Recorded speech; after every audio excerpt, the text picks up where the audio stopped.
Hi again. More on the wartime special duties books, and today's book is Secret Agent by David Stafford. This book was written in conjunction with a BBC TV series, and it covers a lot of similar ground to other books, but there are some things in here, particularly some first party interviews which are particularly interesting. And one of the things is the way that the agents in particular were recruited. They came from all walks of the military, some from very low ranks and very mundane jobs, and also from civilian life. And somehow somebody had noticed that they spoke the desired language, for example French, to a degree of fluency, and they would be asked to go to an office and they'd be tested on their French language. So that was the first hurdle. And the officer conducting the interview was usually fairly fluent in French, occasionally not as fluent as the person being interviewed. And then nothing was ever said about what this was all about, and there was a series of interviews, and then finally it would be revealed that they were going to be asked to become part of they used to use a cover name, the Inter-Services Research Bureau, and then be sent for training.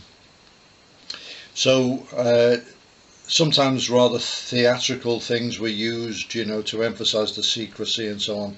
The interviewer might have a pistol on the table and things like this.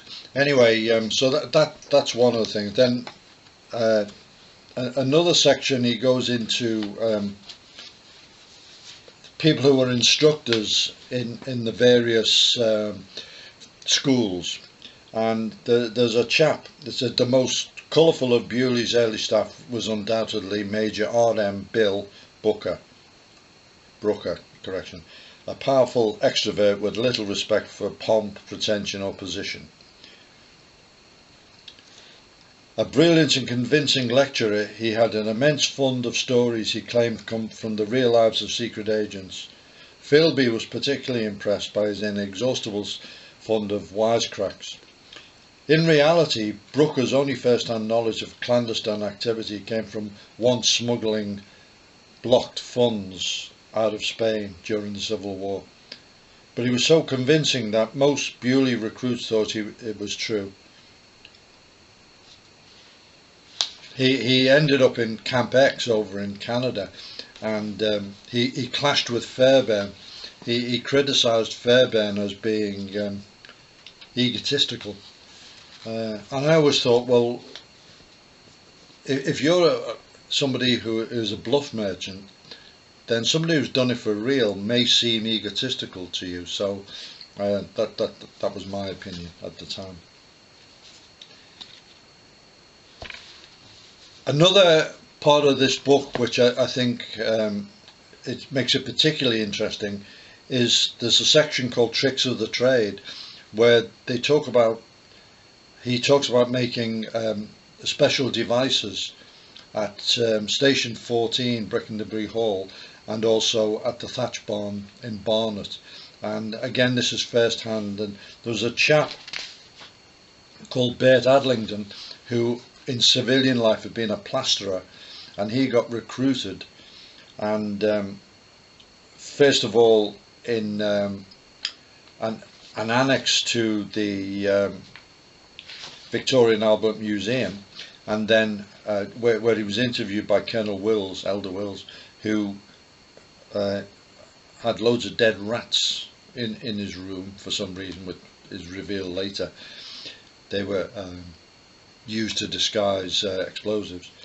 And then he went to the Thatch Barn, and Bert was asked to use his skills as a plasterer to make explosives look like lumps of coal, and they had girls from the army, the ATS, who could age things and make stuff look convincingly. We also, quoting, we also made thousands of tire bursters. These were stones that had been collected from North Africa, where the Germans were in retreat. And to speed the things up, they brought us the actual stones, which I moulded. We got casts out, and in the casts we bedded tiny landmines. You could tread on them, they wouldn't hurt you. A tank or heavy vehicle had to go over them before they exploded. They were in great demand. The SAS, I suppose, would go right behind the German lines where they were retreating and scatter them on the road.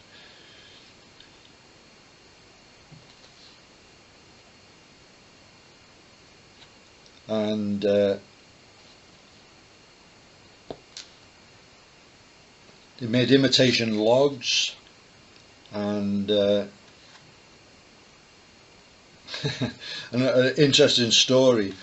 Colonel Wills comes to him and sends him to London Zoo to get a sample of camel excrement so that they could make a mould and have it as a disguise for explosives. And coming back in a truck, they were armed, and they were told that to stop for no one, and it was all secret and so on. And they were stopped by military police, and Baird said to them, I can't tell you what's in the truck and where we're going. And when the military police wanted to look in, he threatened to shoot them. So they took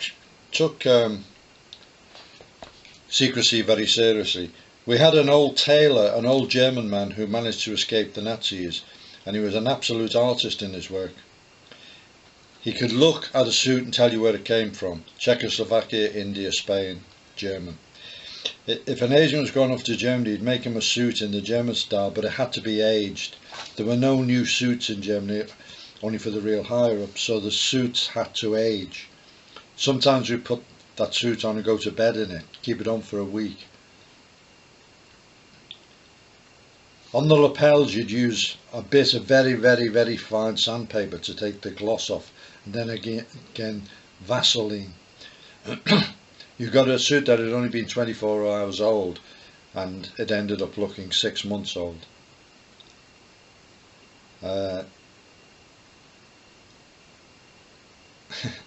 Once some visiting Americans come to the workshop, and one of the officers left his gloves, and Baird thought it was one of the tasks to age them, and he aged his gloves. Every article of clothing had to have all English marks removed, including zip fasteners on the flies. Underneath the zip they used to have lightning zip written.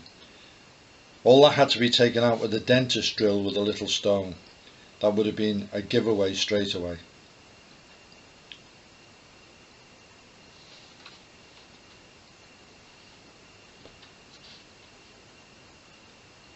And there's the stories by the ladies who made the clothes, and removing labels. Labels were taboo. My goodness. I remember a pair of gloves went across, and the agent came back saying, "You made a mistake." I turned them inside out, and there was a Made in England label in one of the fingers. That's really the only mistake we ever made, because we were terribly careful about labels. They had women later on. A lot of them had been living in France and knew exactly what the fashion was, which we wouldn't have known any longer. We made clothes to suit whatever their style of living over there was. Violet Zava was probably the most beautiful girl I'd ever seen, and I remember making black underwear for her. God knows why she needed black underwear.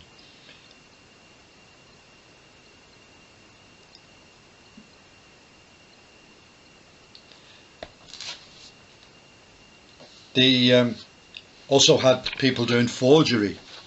They would get originals of the documents and then forge them. The Fremden Pass was a foreign workers' pass. It had a red, bright scarlet cover with a big black German eagle on the front. We eventually found that the paper was grey, but it took a while to work this out because of the cross-screening. The Germans were very clever in their cross-screening. It was always difficult to find out what the colour of the paper was, and yet this was something you had to establish.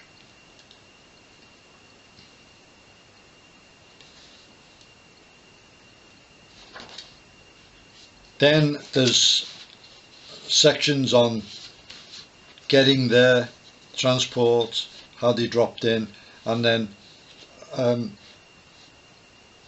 sections on sabotage, blowing up bridges, and then things like at the end, the agents in France were summarily dismissed by de Gaulle. He did not want to admit that the British helped the French resistance in any way, and they were airbrushed from the scene straight away, and which was a little bit of a slap in the face, but basically de Gaulle hated the British and resented the fact that the liberation of France depended on the Allies, and the resistance was stiffened and supplied by the British. So very interesting book. David Stafford has done a lot of research. He's well known in the field, and if you get hold of the TV series episodes, I think they are still available. It makes a good addition to the book.